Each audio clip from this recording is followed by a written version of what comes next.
Les marchés sont chahutés, les taux se stabilisent et pourtant certaines actions approchent de niveaux qui méritent notre attention.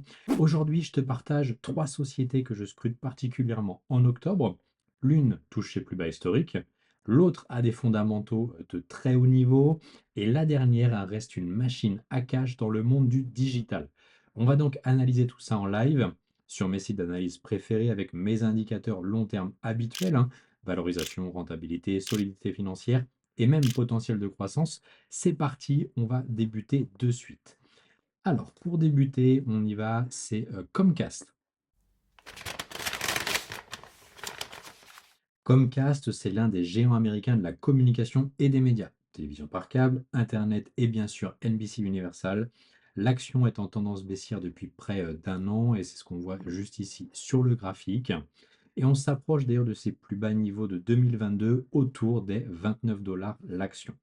On voit clairement cette zone, hein, de support long terme. Si le titre tient, on pourrait avoir un point d'entrée intéressant pour un investisseur patient. Maintenant, si on va regarder un peu plus en détail les KPI, donc les données clés à suivre, on peut regarder par exemple son PER. On est sur un PER aujourd'hui à 4,8 fois, donc c'est un PER qui est assez faible, hein, avec une possible sous-évaluation du titre. Les revenus nets sont en forte hausse, hein, très clairement avec un redressement très fondamental. Les dettes sur capitaux propres, si on fait le calcul entre le total des dettes et également le total des capitaux propres, on tourne aux alentours des 1,15 en termes de ratio. Donc c'est plutôt correct, hein, pour un groupe de cette taille.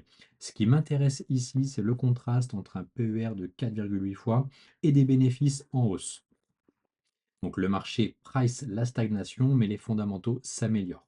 Si les résultats trimestriels à venir confirment cette dynamique, hein, Comcast pourrait redevenir un joli cas de re-rating, donc une revalorisation lente mais solide du marché.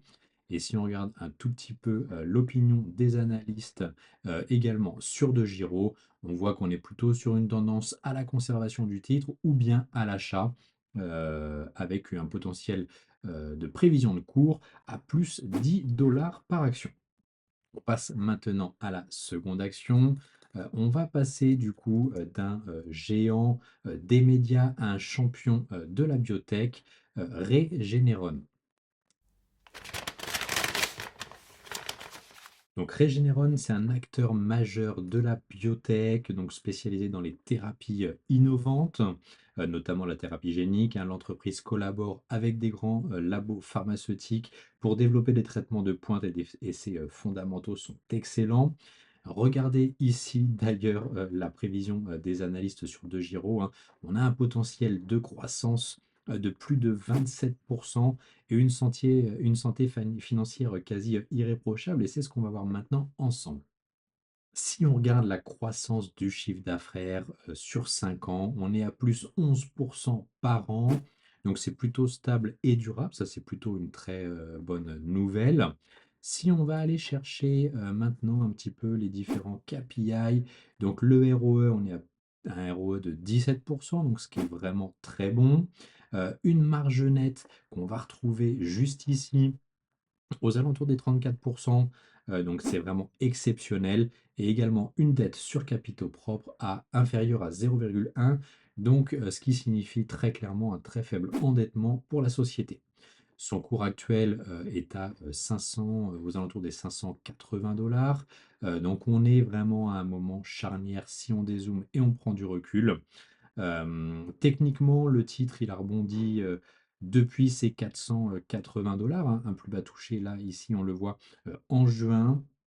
Et une clôture durable au-dessus des 600 dollars serait clairement le signal que les acheteurs reprennent la main. Pour un investisseur long terme, Regeneron coche beaucoup de cases, hein, croissance durable, croissance rentable, bilan sain et innovation continue.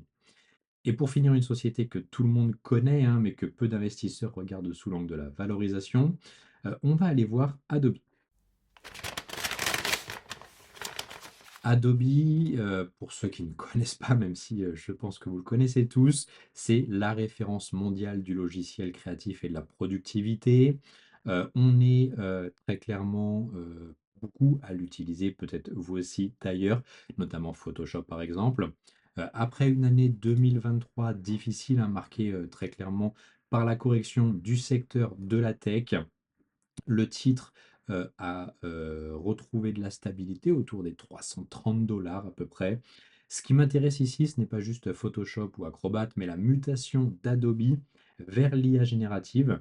Donc l'intégration d'outils IA dans Creative Cloud, ça peut changer la donne. Et on va voir ce que ça donne côté KPI maintenant. Donc on est sur un PER aux alentours des 23, donc un multiple de 23, c'est clairement une valorisation élevée mais justifiée. On a une croissance du BPA qui est de plus 15% par an, donc une croissance solide de la société. Sa marge opérationnelle qu'on va aller retrouver juste ici, on est sur une marge opérationnelle à plus de 35%, hein, donc c'est une marge qui est très élevée. Une dette sur capitaux propres, si on va regarder les données financières, entre, encore une fois, hein, le total des dettes et le total des capitaux propres de 0,25, donc plutôt très saine, et un flux de trésorerie là de 7 milliards, donc excellente génération de cash. Très clairement, aujourd'hui, on paye la qualité, mais Adobe reste une entreprise ultra rentable, c'est une machine à cash avec une croissance prévisible et une position dominante sur son marché. Si on regarde l'opinion des analystes, on est plutôt là aussi en cours d'évolution. Donc, on passerait de 330 $ à peu près au cours actuel à 463, soit plus 130 $ sur une prévision à 12 mois, donc ce qui est plutôt relativement très bon. Si le marché continue de douter, c'est peut-être une opportunité de renforcer progressivement avant le prochain cycle de hausse du Nasdaq. Voilà donc pour mes 3 actions que je scrute en octobre. Bien sûr, à vous, de faire vos différentes hypothèses et différentes recherches en fonction de vos critères d'investisseur. Pour moi, Comcast, c'est sous-évalué avec de bons rendements et proche de son support. Regeneron, des fondamentaux solides comme on l'a dit, un potentiel de rebond assez fort. Adobe, c'est une valeur de qualité à long terme dans l'univers, de l'IA, hein, notamment en incluant, dans Creative Cloud. L'idée, comme toujours, ce n'est pas de tout acheter maintenant, mais de préparer sa watchlist, hein, et d'observer les signaux fondamentaux et techniques. Alors, si cette vidéo t'a plu, pense à t'abonner pour ne rien rater. Chaque mois, je partage mes analyses d'investisseurs long terme, sans blabla, sans hype, juste du concret pour faire grandir ton patrimoine. Et si tu veux aller plus loin, n'hésite pas également à t'abonner à la newsletter Smart Invest, donc ma société, mon organisme de formation en investissement long terme. À très vite sur Smart Invest et sur la chaîne.